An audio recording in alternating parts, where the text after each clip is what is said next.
Have you ever had an idea for a story, but you don't know where to start when it comes to writing it? If that's the case, then this video is for you.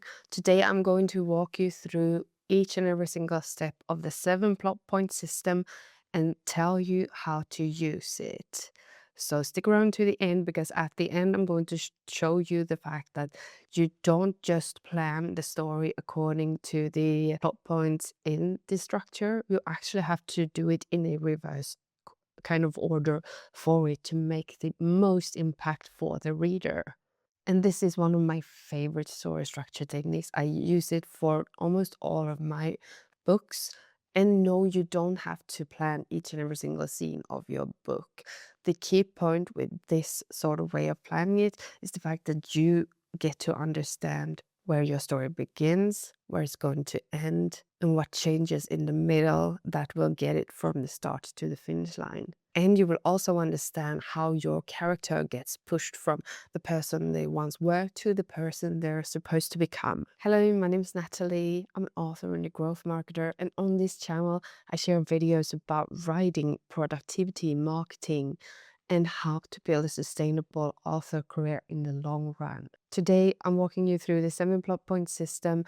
There are stamps below if you want to jump around, but make sure to watch the end because that's where I talk about how you put this into practice so you don't miss the most important step, okay? For those of you who are unfamiliar with the 7 plot point system, the the 7 plot points that exists are, first of all, it's the hook, then it's plot point number 1, then it's pinch point number 1, then it's the midpoint.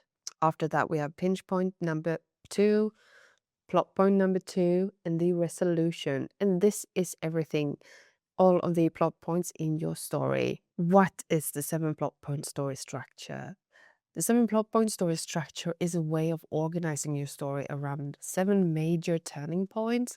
And these are not just things that happen in your book. Your book will still have chapters, scenes, subplots, character movements, reveals, conversations, and all of that. But it needs those turning points for it to make it feel alive because these play such an important role because each plot point will make sure that your character changes and grows so that they will become the person they're supposed to be becoming. So what I'm trying to say is that it's not just first this happened, then this happened. It is because this happened, the character made these no. It is because this happened, the character makes these choices. And because they made those choices, this happens. They'll end up in a mess or whatever happens. And because of that mess, that will force them to grow as characters and become better versions of themselves or fall flat. You know, you can make a reverse character arc when the character does not, grow into becoming a better version of themselves, but instead, uh, if you're using the negative character arc, they will become a worse person of themselves. But you need to understand what plot points make the story escalate in different kinds of ways and why it affects the main character. And the transformation usually happens on 2 different levels. You will have the external plot, which is what happens in the surroundings and or in the world, but you will also have the internal arc, which is how the character changes because of what is happening. So let's look at each every single plot point. So the first plot point is the hook, and this is where you hook the reader. You will show the reader what your story is about, where the character starts out. Where do they come from? Who are they? Are they strong or are they weak? You need to make sure that the reader understands this as soon as possible. A key point when it comes to the 7 plot point story structure is the fact that who your character is at the beginning of the story should be the opposite of who they're becoming at the end of the story. So if they start out weak, maybe they're becoming strong. If they start up poor, maybe they're becoming rich. Whatever it is, make sure that it's on the opposite side of the scale because this will impact the reader a lot more and make the story feel a lot more alive and a lot more rewarding. The contrast is what makes the story feel satisfying, because by the time the reader reaches the end, they will look back and see how far the character has come. And this is where a lot of writers accidentally weaken their story, because they will create a really interesting beginning and a dramatic ending, but those moments won't actually mirror each other, which makes the meaning of the character arc feel weak, like nothing truly changed. But we'll come back to that. So let's move on to number 2, which is plot turn number 1. Plot point number 1 is what will move your character from their normal life into the actual story and into the actual plot. This is usually something happens. Maybe someone is invading their hometown.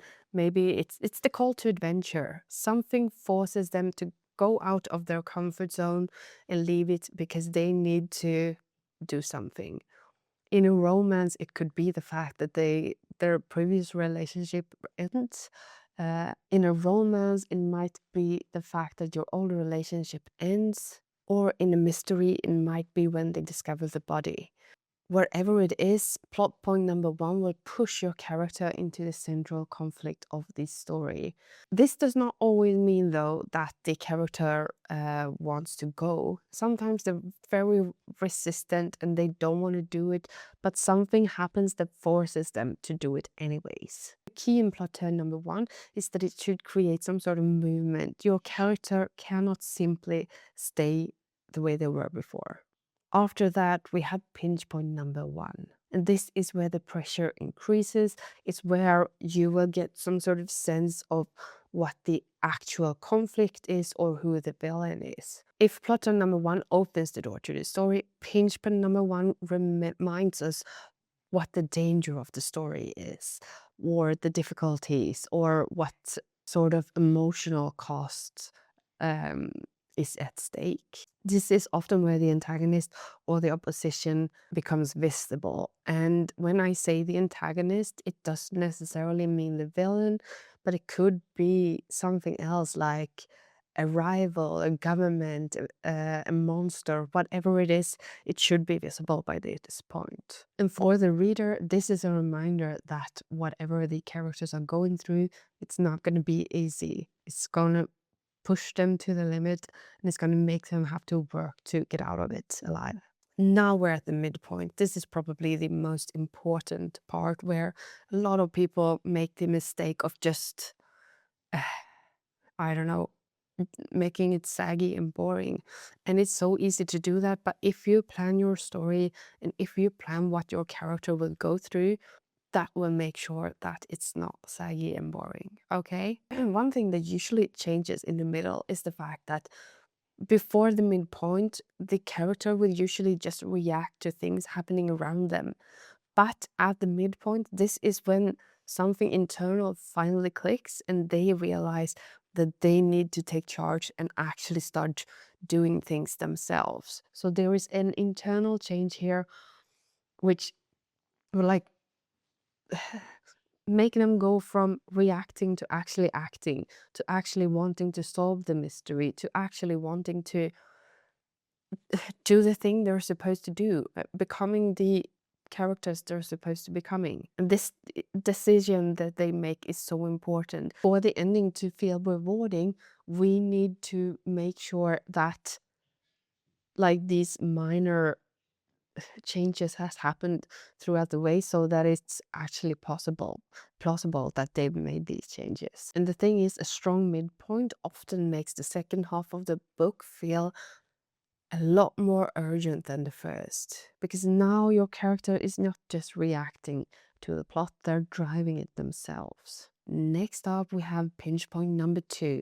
This is when the pressure increases even more. By this time of the story, it might be where your character is at their lowest. It's a low point, the dark night of the soul, when they don't know if they're going to make it or not.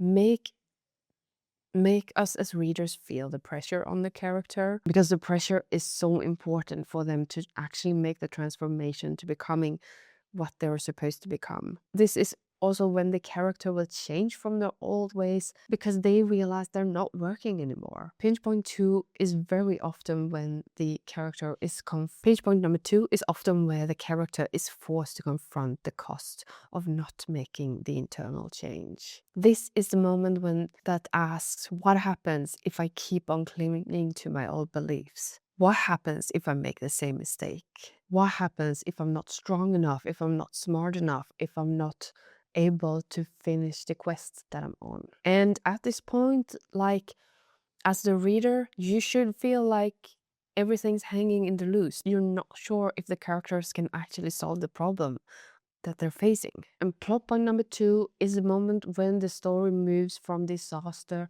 towards the resolution. So this is when the characters find out the missing piece that they need to actually survive this quest. It's what allows the character to move towards the final confrontation. It might be a revelation, a new plan, a hidden truth. But it's very important that it doesn't feel random and just like something magical falling out of the sky. It has to be something that the character has worked on so that they earn it. The answer might be surprising, but once the reader sees it, they should think, of course, that makes sense. This is often what connects the external plot with the internal arc, and when the character realizes not only what has to be done, but who they must become to do it. For example, the character who always ran away from things might choose to stay at this moment. Or the character who always works alone finally asks for help. Or maybe the character who has been lying finally tells the truth. Plot point number 2 will give the story its final direction so that the character can reach the climax of the story. And the 7th plot point is of course the resolution. And this is where the conflict reaches its conclusion. The protagonist will either succeed or fail, the villain will be defeated, or the lovers will finally get each other. But the resolution isn't just where the plot ends, it's also when the answer of the hook is answered, or when they stand at the opposite side of where they were when the story started.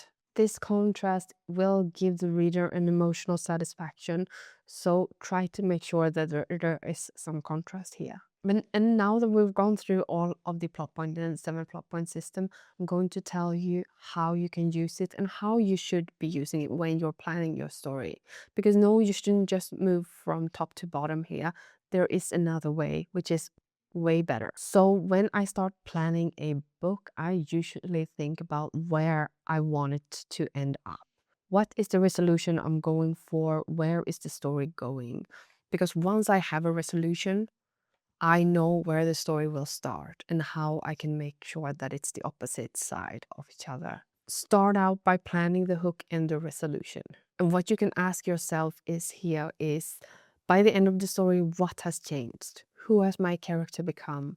What conflict is resolved? After that, I look at the midpoint. Because here I need to find some sort of moment when the character stops reacting and starts acting. Something needs to change so that they learn something and can actually become the person they're supposed to be becoming. So there needs to be an internal change at the midpoint. It can't just be random. And when I have that, I will fill in the 2 plot points on each side of the midpoint. Plot point number 1 will push my character into the main story. Plot point number 2 will give them their final piece that they need towards the ending. And finally, I add the pinch point, which will add pressure to the story. Pinch point number 1 will show that the conflict is serious, and pinch point number 2 will make it even worse before the final act. So there you have it. That's how I plan my story using the 7 plot points system. Let me know in the comments if you use this story structure or if you have another favorite. Let me also know if you want me to deep dive into any sort of plot point here to learn how to make the most out of the story.